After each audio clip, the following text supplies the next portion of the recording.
The record's been released into a, like a landscape, which is pretty alien. In the landscape of alternative rock, few artists have shaped the genre's emotional core as profoundly as Robert Smith, the hauntingly charismatic leader of The Cure. With his dramatic eyeliner, shock of dark hair, and instantly recognizable voice, Smith became an emblem of introspective music, an artist who translated vulnerability into sound. But beyond his creative output, Smith carried a strong personal philosophy about authenticity in music. He admired musicians who wrote from the heart and remained skeptical of those whose work felt polished for performance rather than honesty.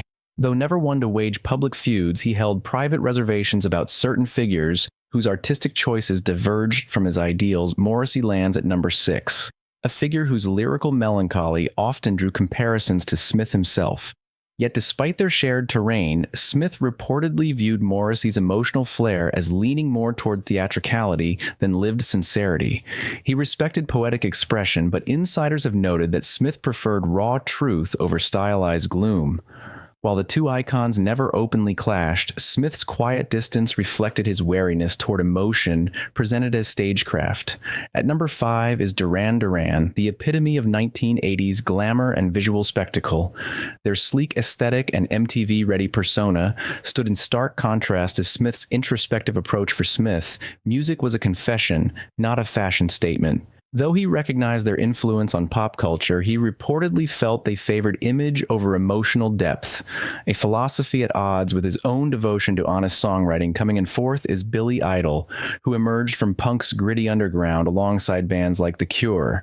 But as Idol transitioned into mainstream stardom, Smith saw a different interpretation of punk's legacy, one centered around attitude and visual appeal rather than the movement's original rawness. Smith didn't resent Idol's success. He simply viewed it as a commercial evolution of a genre he associated with personal truth over spectacle.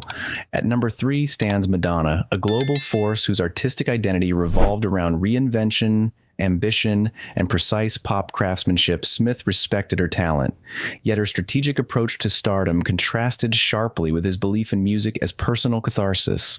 To him, Madonna represented a brand of artistry sculpted for impact rather than self-revelation. George Michael, ranked 2nd, embodied a smooth and polished style of emotional expression.